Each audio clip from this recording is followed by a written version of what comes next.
The temple was silent again, but the silence was different this time. It was not empty, not lifeless. It was calm, steady, filled with energy waiting to be awakened. Mira stood beside the dragon, Kael'thar, feeling its warmth and the faint hum of power beneath the stone floors.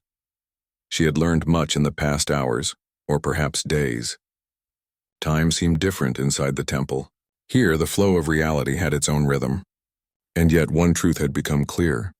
The starfire was not just power. It was a mirror of humanity itself. Every choice, every action, every courage shown would shape how this energy would flow into the galaxy. Mira looked at the dragon. "Kael'thar," she said, using the name the temple had whispered in her mind. "What now? How do we prepare humanity?" The dragon's eyes glowed like molten gold. "First, you must return. The galaxy waits. Your species must learn that strength alone is not enough. Courage and wisdom must guide it. Restraint must be practiced. Only then can Starfire awaken fully." Mira nodded, understanding the gravity of the task. It was not just her mission. It was humanity's mission. She felt the weight of her people on her shoulders, but instead of fear, determination burned within her. "You will guide me?" she asked softly. "I will," Kael'thar said. "But guidance is not control. I cannot decide for humans. They must choose, they must act.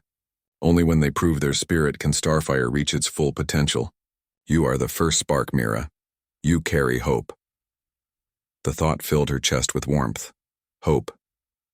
It was what she had carried across the stars, alone in her ship, through darkness and uncertainty, and now she realized that hope was not just hers. It belonged to all humans.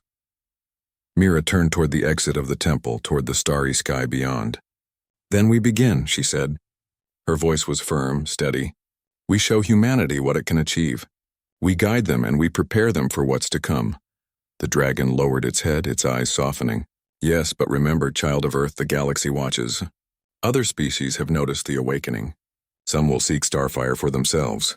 They will not understand restraint or wisdom. That is why your courage must inspire your kind and your choices must protect the future." Mira clenched her fists, her resolve unshakable. "We will not fail. Humanity has always risen when hope was small. We will rise again." The dragon's wings lifted, casting shadows that stretched across the temple floor. "Then it is time," Kael'thar said. "Step forward, human. You carry the first spark. Let it guide you." Mira took a deep breath and stepped out of the temple. The night sky greeted her, vast and infinite, stars shining with cold clarity. But she no longer felt small. The trial had shown her the depth of fear and despair, and she had endured. The awakening had shown her the potential of humanity, and she had witnessed it firsthand. Kael'thar followed, enormous and graceful. Its eyes burned like suns, a guardian no longer bound only to stone but alive and aware. The bond between them was real, silent and unspoken. Mira felt it in her heart, a promise of guidance, a promise of protection. Her ship waited, hidden among jagged cliffs. As she prepared to board, she felt the pulse of Starfire, faint but insistent. It was calling humanity, testing the limits of courage and restraint, and she was the first to answer. Inside the cockpit, Mira activated the communications system. Her message was simple, but it carried the weight of the secret she now bore. "To all humans listening, I have found something beyond our understanding, a power left by an ancient civilization. It is dangerous, yet it can guide us to greatness. But we must be ready.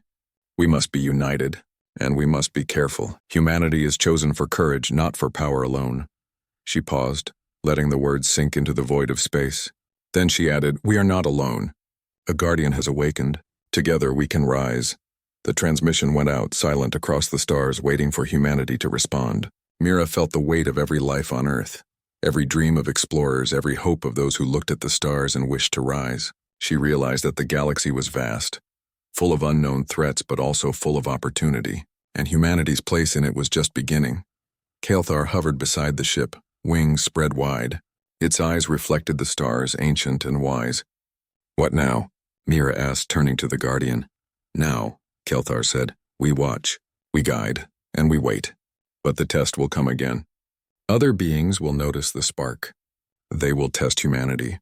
Your courage will be needed, and so will the courage of every human who listens. Remember this: Starfire responds to spirit. The unbroken will can light worlds. The fearful and selfish can destroy them. Mira nodded, understanding the lesson fully.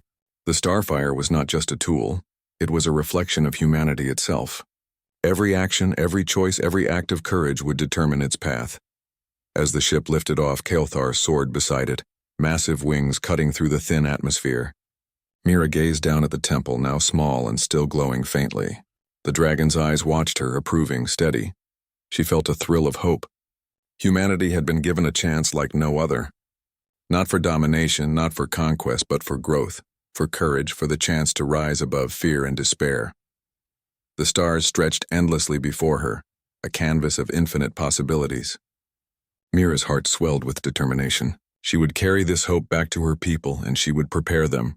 Humanity had always reached for the impossible, and now the impossible had reached back. Days passed as Mira traveled back toward human colonies, her ship cutting silently through the starlit void. She thought of the starfire, of Kael'thar, and of the trial she had endured. Each thought strengthened her resolve. Humanity's choices would shape the galaxy. Their courage would define it. When she reached the nearest human settlement, she sent a detailed report, carefully omitting the full depth of Starfire's power, understanding that humanity needed time to grow, to learn, to be ready. The message carried hope, knowledge, and the first spark of guidance. Leaders, scientists, and explorers listened. They debated, they questioned, but most importantly, they remembered that humanity had been chosen not because of strength, but because of spirit. Mira stood on the observation deck, looking out at the stars, feeling the pulse of possibility. Kael'thar hovered nearby, watching over her, a silent guardian ready to aid and protect. "The choice is ours," Mira said softly. "The path is ours. We carry the spark of hope, and we must see it through." The dragon's voice rumbled, almost a whisper now. "Remember this, child of Earth, courage alone is not enough. Wisdom, unity, and restraint must guide every step. Humanity's destiny is in your hands, and the galaxy watches." Mira nodded. "We will not fail." As the sun rose on a distant planet, bathing the colonies in golden light, Mira felt a surge of purpose. Humanity's journey was only beginning. The starfire had awakened. The dragon had opened its eyes, and the first human had proven that the spirit of Earth was unbroken. In that moment, Mira understood the true meaning of being chosen. Not for power, not for glory, but for courage, for hope, for the unyielding will to rise even when all seemed lost. The galaxy waited, vast and endless, and humanity was ready to step into its place among the stars. Kael'thar's eyes burned brighter, a promise of guidance and protection, as Mira and the first humans of the new era looked toward the future. The adventure was far from over, but one truth had been made clear. The human spirit, unbroken and courageous, would always find a way, and so, the first chapter of a new age began, with a human explorer and an ancient guardian walking together into the light of the stars. The Galactic Council Hall was vast, shaped like a circle so every delegate could see one another. Thousands of lights glowed above, representing the different stars of the member races. The Council was the heart of galactic power, where hundreds of species met to decide the fate of entire worlds. On this day, the chamber was restless. Holographic screens floated in the air, showing new information that had shaken the Council. Every delegate whispered with unease. The source of this disturbance was one planet, Earth. For many years, humanity had been considered small and unimportant. Earth was seen as a young world, full of energy but divided by constant arguments and conflicts. To the elder races, humans were amusing, sometimes troublesome, but never a true threat. They were clever, yes, but they lacked unity. The Council had quietly agreed that humans would never rise to challenge the galaxy. Yet now, evidence showed otherwise. The screens displayed fleets of human warships moving in formation. Giant carriers, sleek destroyers, and strange drone vessels filled the skies of Earth and Mars. The Council's spies had discovered that the humans were not only building ships, they were building them faster than anyone expected. Their production lines seemed endless, their designs creative, and their strategies bold. The council chamber filled with voices. "This is absurd," shouted the delegate from the Varn, a reptilian race known for their pride. "Humans should not have such power. Only a few generations ago, they still fought each other with primitive weapons. Now they field fleets? Impossible." The tall, slender Korean delegate raised a hand. And yet the images do not lie. Look at their ships. Their weapons are not copies of our designs. They have created something new. Something dangerous, murmurs spread across the chamber. Some species laughed at the idea. Others frowned in concern. The elder races, those who had ruled the stars for millennia, were silent, their eyes thoughtful. Then the human representative stood. He was a middle-aged man dressed in a simple dark uniform, marked with the crest of the Earth Defense Alliance. Unlike other delegates, he had no guards or attendants. He stood alone, facing hundreds of alien leaders. His voice was calm, steady, and confident. Members of the council, he said, you ask why humanity builds fleets. You wonder why our factories burn night and day, why our soldiers train, why our ships launch into the stars. The answer is simple. We have watched. We have listened. And we have learned. The chamber grew quiet. For centuries, humanity fought among itself. We suffered war, pain, and mistakes of our own making. We were divided, but now at last we are united. We no longer fight each other. We prepare to defend ourselves. We prepare for the future. The delegate from the insectoid Jaren hissed in annoyance. Defend from what? No one has threatened you. The human looked directly at her. Not yet. But history shows what happens to young races in this galaxy. They are exploited, controlled, or destroyed. Humanity will not accept that fate. We will not kneel, gasps filled the hall. Such bold words had rarely been spoken before the council. The elder race known as the Veyari finally spoke. Their delegate, old and wise, leaned forward. You mean to say, you prepare for war? The human did not flinch. We do not seek war, but if war comes, humanity will be ready. And if any power thinks Earth will be an easy prize, they will be mistaken. The chamber erupted again. Some shouted warnings. Others mocked him, calling humanity arrogant. But beneath the noise, an unspoken truth began to grow. Humanity was serious. Humanity was no longer weak. The council had underestimated them. After the session ended, groups of delegates gathered in private corners of the chamber. Conversations buzzed like hidden storms. This cannot be allowed, said one, fear in their voice. If humans grow stronger, they will disrupt the balance. They are dangerous, agreed another. Their minds are quick, their bodies adaptable. Already they build weapons beyond what they should know. But perhaps they could be allies, whispered a third. Their courage is unlike any we have seen. Perhaps their rise is not a threat, but an opportunity. Yet even among the whispers, no one could deny the truth. Humanity had changed. Far away, on Earth itself, the story was very different. From orbit, the blue planet shone brightly, alive with activity. Spaceports on Earth and Mars launched ships daily. Dockyards around the moon built cruisers piece by piece, assembling hulls in silence before sending them into deep space. Colonies across the solar system sent resources to fuel the new effort. It was called the Earth Defense Alliance, or EDA. For the first time in history, every nation of Earth had joined under one banner. Old rivalries were put aside. Disputes were frozen. Humanity had realized that survival in the galaxy required unity. Inside the massive command station above Earth, leaders watched their fleets grow. Generals and admirals studied strategies, preparing for every possible scenario. Engineers designed weapons meant to surprise even the most advanced alien fleets. Do you think the Council will attack us?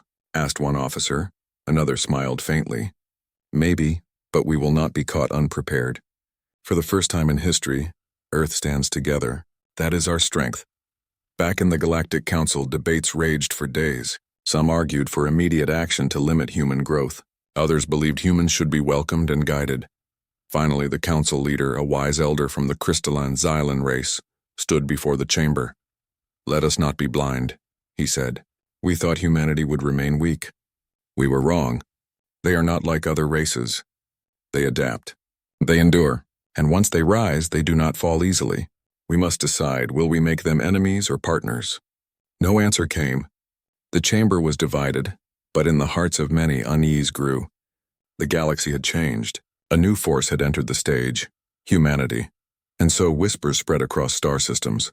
Merchants, soldiers, and explorers repeated the news. Humanity was building fleets, uniting, preparing. Some laughed at the thought of humans challenging the galaxy. Others felt a chill, knowing the stories of Earth's stubborn will. In the quiet corners of the council, secret plans began to form. Some powers would try to break humanity before it grew too strong. Others would watch carefully, waiting to see what humanity would do next. But one truth remained clear, a truth that echoed across the stars. The Galactic Council was stunned. Humanity had risen, and the galaxy would never be the same again. The Galactic Council chamber remained tense after the shocking words of the human representative. The delegates left in groups whispering about humanity's sudden rise. For some, the matter was simple. Humans were arrogant and must be stopped before they grew dangerous. For others, it was not so clear. The elder races remembered the past. They had seen young civilizations before. Many had grown quickly, only to burn out in wars they could not win. Others had been crushed by stronger powers, left as ruins scattered across forgotten planets. To many, this was the natural way of the galaxy. The weak rose and the strong pressed them down again. But there was a difference. Humanity was not like the others. In the private hall of the Veyari, one of the oldest races in the council, their leader spoke softly to his advisors. The Veyari were tall beings made of crystal and light, their bodies glowing with energy. They had lived for millions of years, and they remembered histories no one else did. "Do you recall the Archon?" the elder Veyari asked. His advisors nodded. The Archon had once been a fiery species, bold and quick to expand. They had challenged the galaxy with warships of fire and steel. But they had been predictable, easy to outmaneuver. The Council had crushed them within a century, leaving their homeworld a quiet grave. "Humans are not the Archon," the elder continued. "They do not repeat the same mistakes. They learn. They adapt. They are dangerous not because of their strength, but because of their will." His advisors exchanged uneasy glances. The thought of humanity rising unsettled them, yet they could not deny the truth. On the other side of the galaxy, secret meetings began. The Jaran, insectoid and cunning, gathered their warlords. They clicked their mandibles in irritation. "Humans must be taught their place," one said. "They cannot be allowed to believe they are equals." But another warlord hesitated. "If we strike too soon and fail, we will unite them further. They fight hardest when challenged. Perhaps it is wiser to wait." The Council of Warlords argued long into the night. For the first time in centuries, they felt uncertain. Meanwhile, on Earth, life was filled with energy. The solar system had become a factory of progress. Orbital stations spun in the void, training soldiers and workers. Mars glowed with new cities beneath protective domes. The asteroid belt provided endless metal for shipbuilding. Inside the Earth Defense Alliance headquarters, commanders studied the reports of alien movements. They knew the Council was debating their future. Some voices called for peace, others for war. Humanity prepared for both. Admiral Reyes, a stern yet thoughtful leader, stood before his officers. Maps of stars glowed on the walls around him. "History has taught us one lesson," Reyes said. "If we are not strong, we will be controlled. If we are not ready, we will be destroyed. But we will not repeat the mistakes of our past. We will not fight among ourselves. We will not be divided. We are one people now," the officers nodded. They remembered Earth's history well. For centuries, humans had fought bitter wars. Nations had risen and fallen, leaving scars on their world.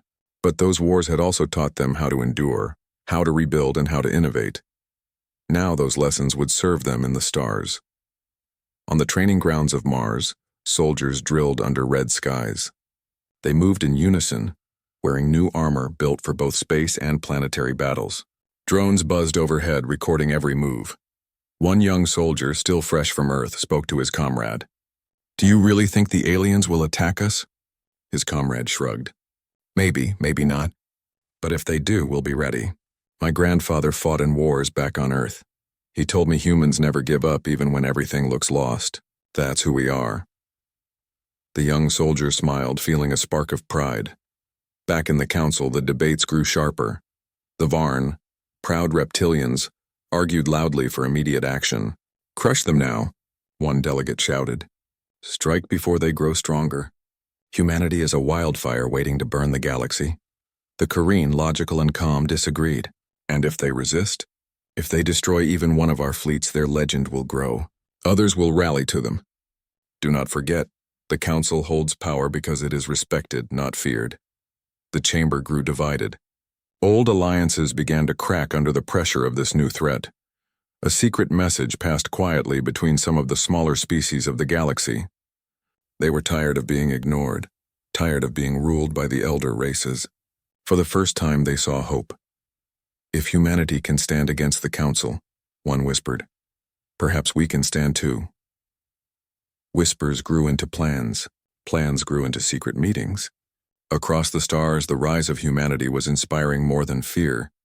It was inspiring courage. Meanwhile, deep in the human laboratories on Luna, scientists worked day and night. They built weapons not just for destruction, but for surprise. They knew they could not match the sheer numbers of the great powers, so they focused on creativity. One project was called Phantom Veil, a cloaking technology using strange quantum tricks. Another was Storm Lance, a weapon that could disable enemy shields with a sudden burst of energy. Each design was bold, risky, and untested, but humans had always thrived on risk. Dr. Amina Patel, one of the lead scientists, spoke to her team. "We cannot fight like the others. We cannot match their size, but we can outthink them. We can surprise them. That is our strength." The team nodded, their eyes shining with determination. The Council grew restless. Reports arrived of human fleets moving in organized drills. Observers noted how quickly they adapted, learning from every mistake. Alien spies sent warnings. Humanity was not slowing down.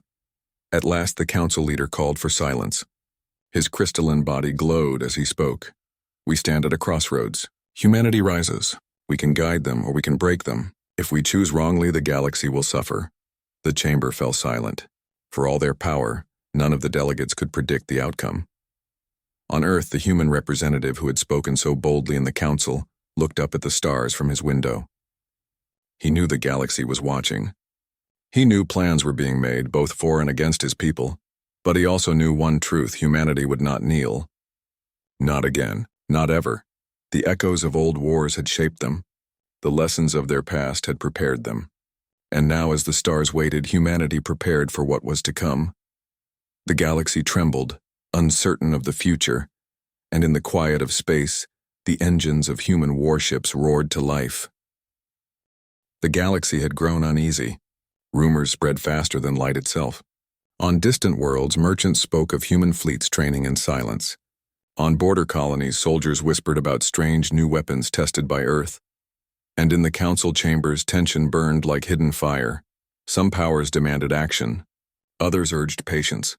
But fate had already chosen its path. The first spark was about to ignite.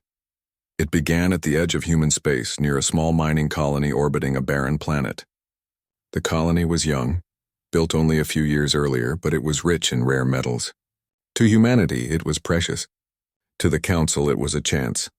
A fleet of the Jaran appeared without warning. Their ships were sharp like blades of steel, moving fast and silent. Officially, they claimed it was only an inspection. In truth, it was a test. They wanted to see how humanity would react. The Jaran commander sent a message. His voice was harsh, his words filled with arrogance. "This system belongs to the Council. Withdraw your people. Abandon your colony, or be removed." The humans on the colony refused. They sent their own message back. "This is human space. Leave at once." The Jaran ships moved closer, weapons warming. But waiting for them was something unexpected. From behind the mining world, a squadron of human warships emerged. They were smaller than the Jaran cruisers, yet they moved with precision. Their hulls glowed with fresh paint, their engines roared with determination. Admiral Reyes himself commanded the defense fleet. He appeared on the Jaran commander's screen, calm but firm. "You are trespassing in human territory," Reyes said. "Turn back now or face the consequences." The Jaran commander laughed. "Do you think your little ships can stop us? You are children playing with fire." Reyes's voice stayed steady. "Children grow. Children learn, and sometimes children surprise their elders." The channel closed. The battle began. The Jaran moved first, firing bright beams of energy. The human ships scattered in perfect formation, their smaller size giving them speed. Drones launched from hidden bays, filling space with hundreds of tiny moving lights. The Jaran sneered. "Toys? You think toys can defeat warships?" But the drones were no toys. They were fast, agile, and linked together by artificial intelligence. They swarmed around the enemy ships, jamming sensors, blinding cameras, and forcing the Djarin to waste firepower on targets too small to hit. Then the human cruisers struck. They unleashed weapons the Djarin had never seen before. Pulses of energy that tore through shields, missiles that split into dozens of smaller warheads, railguns that hurled slugs at impossible speed. One Djarin ship shook violently as its shields collapsed. Another spun out of formation, its engines crippled. The commander of the Djarin fleet growled in disbelief. Impossible. They should not fight like this.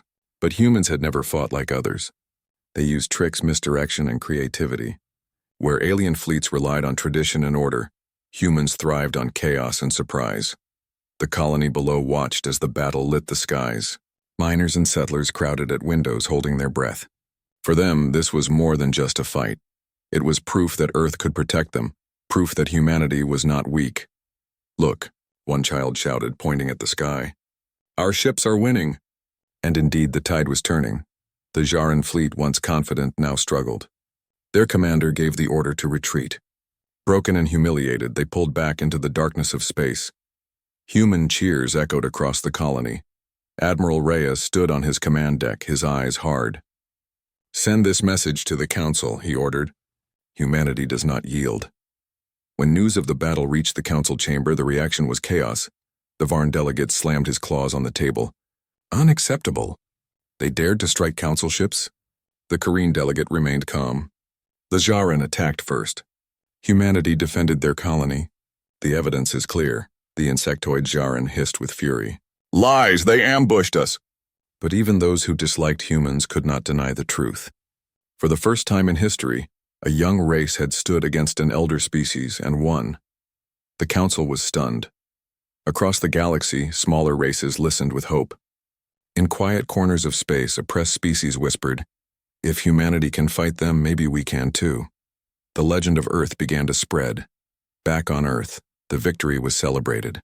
Cities glowed with fireworks. Families embraced, proud of their soldiers and leaders. News networks broadcast the triumph again and again. Human fleet defends colony. Djarin retreat. In schools, children spoke with pride about their united world. In factories, workers doubled their efforts, knowing their labor built the shields of their people. On Mars, miners sang songs of courage as they worked. For the first time, humanity felt truly united, not as nations but as one species. Yet not everyone celebrated with joy. Inside a secret chamber on Earth, leaders of the Earth Defense Alliance gathered. Admiral Reyes stood before them, his expression serious. "This was only the beginning," he said. "The Council will not forget this defeat. They will test us again. They may come in greater numbers. We cannot rest. We must be ready." The leaders nodded grimly. They knew the truth. Victory today meant danger tomorrow.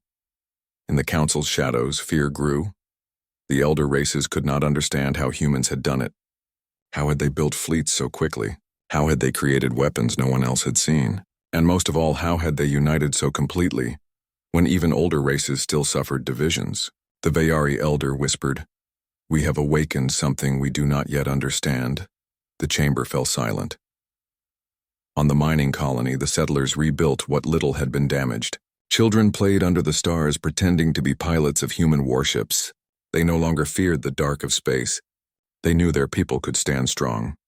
One miner, watching the sky, said softly, "The galaxy thought we were weak. But now they know. Humanity will not be broken." And as the stars shone above, the truth spread far and wide. The first sparks had been lit.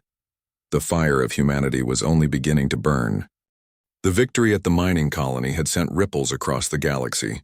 Humanity's name traveled faster than any message could. Some races were frightened, fearing the rise of a young species that refused to bow. Others watched with awe, seeing in humans a courage and ingenuity they had rarely witnessed. On Earth, the mood was not one of celebration alone. The leaders of the Earth Defense Alliance, scientists, soldiers, and strategists alike, knew that the galaxy was watching. One victory did not guarantee peace. It only meant that the war for survival had truly begun. Admiral Reyes stood on the bridge of the flagship EpicSciFi, the pride of the Earth fleet. This ship was more than a warship.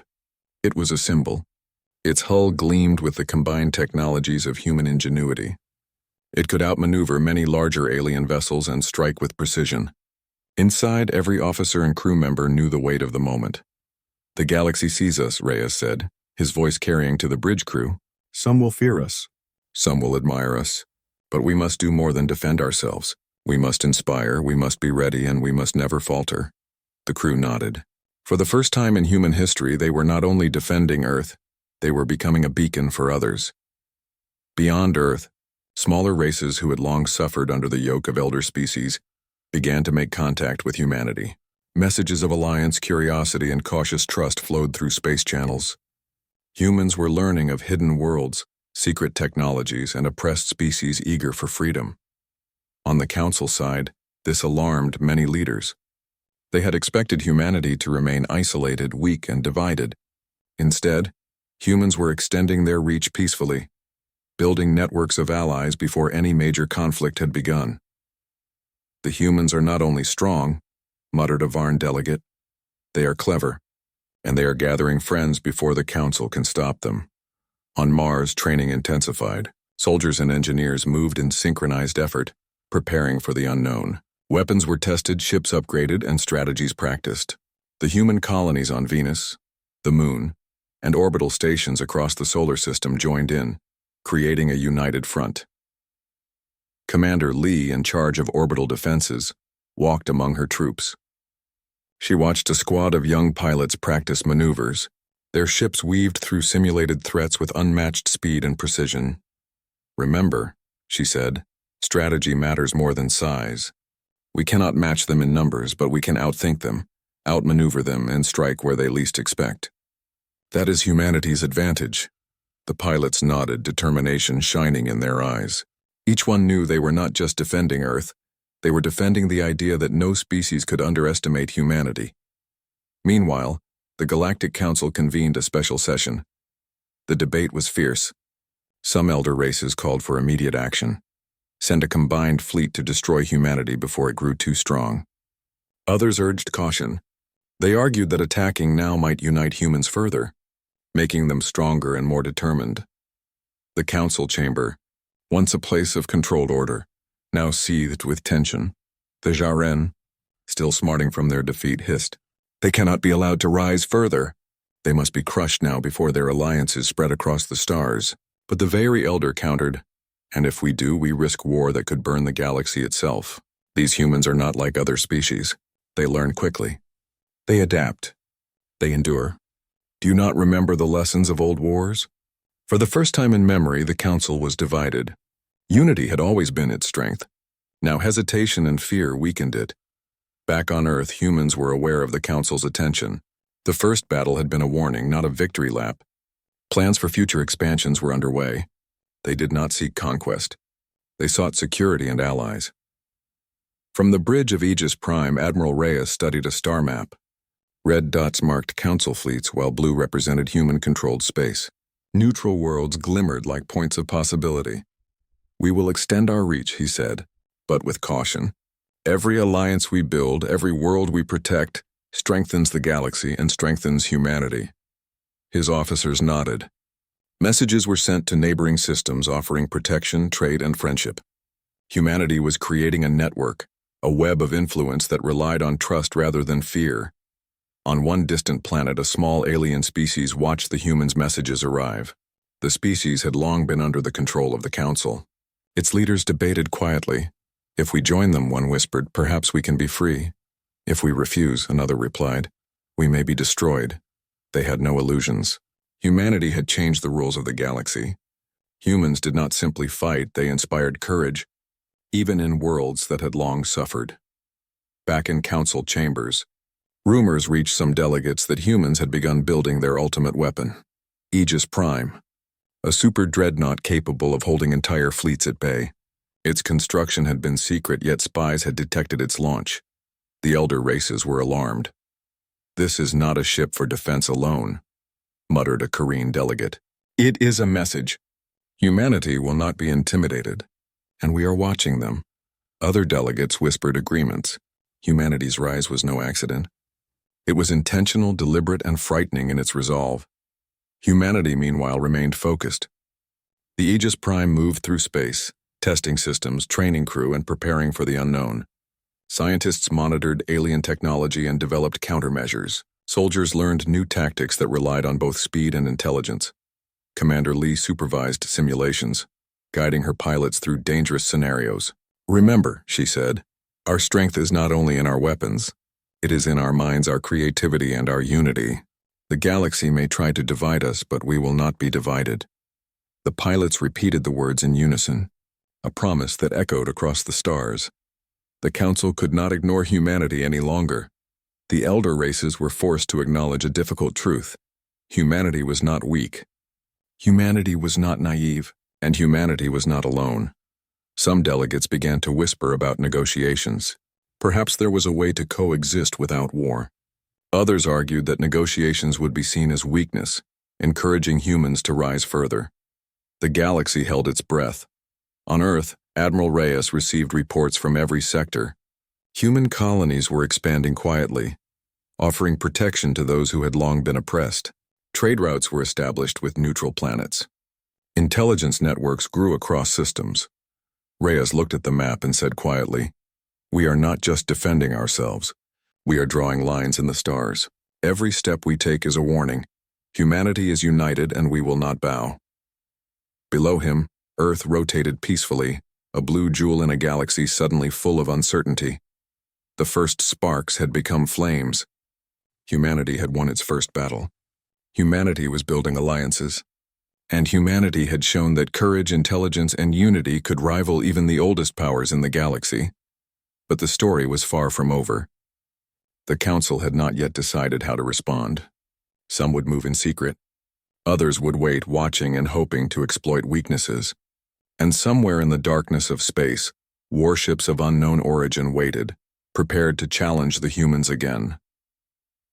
Yet for the first time in galactic history, one young species had drawn its line. Humanity had declared, "We do not seek war. But if war comes, we will not run." And the galaxy listened.